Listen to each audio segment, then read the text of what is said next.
Hi, I'm Bruce Newton. And I'm Linda Newton, and this is Answers from Mom and Dad. It is the stuff that movies are made of, those romances that we all dream about, and frankly, everybody wants. That is a lifetime relationship with someone who matters more to us than anything in the world. But we're here to tell you today that if you want that, you're going to need focus and intentionality. And sometimes sacrifice. Bruce and I made a pact a long time ago that if I saw a woman, me being a woman and know how they think, who really paid a lot of unusual attention to him, that I could say, I am really not comfortable with Susie, the way she has to paste herself on the front of you and give you a full frontal hug every time she sees you, or the way she constantly fawns and says nobody understands her like you do. So I can say, I'm uncomfortable with Susie, and Bruce will terminate the relationship, no questions asked. And it may not even be something so overt as Linda is saying right now. It can just be some hints that she gets on her radar that totally I'm clueless to. So I have learned to not blow off what she is saying to me, but rather to take it seriously and to respect it, and then to exactly what she said, terminate any closeness of relationship that I may have with that person. As well, I detect some things sometimes when guys have, through the years, perhaps had a little bit too much focus on my wife.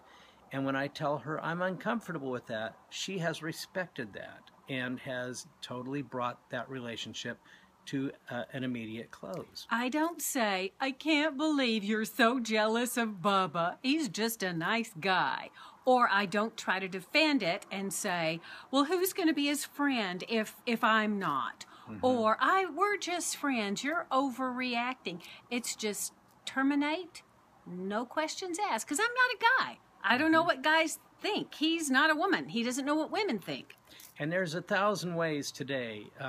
The young marriage of today is facing pressures that Linda and I never faced because we were actually married 38 years ago. But still today, there's pressures you guys are facing with the immediacy of contact through tweeting and texting and all that kind of thing that can create some really unsure, hidden places of communication that can bring insecurity to any relationship. Right. So we're encouraging you to focus. Focus and not break down that barrier, that connection that you have with each other. So you can defend the texting or the tweeting, but let me just say that if you can invest the energy in your marriage and protect it, and if somebody's uncomfortable with a relationship, for heaven's sakes, there's 7 billion people on the planet. If my husband's uncomfortable with somebody in relationship with me, I think I can terminate that relationship for the sacredness of this relationship. We have hundreds, if not thousands, of relationships and friends. We do.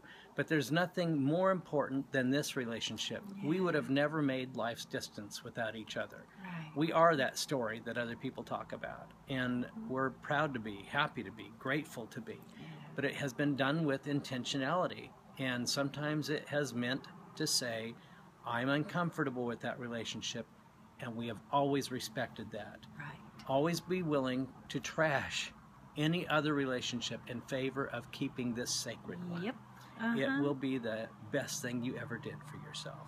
Respect and protect your marriage. It's worth it. It's worth it. I like having you around. Same here. Okay. Thanks for tuning in. See you next time.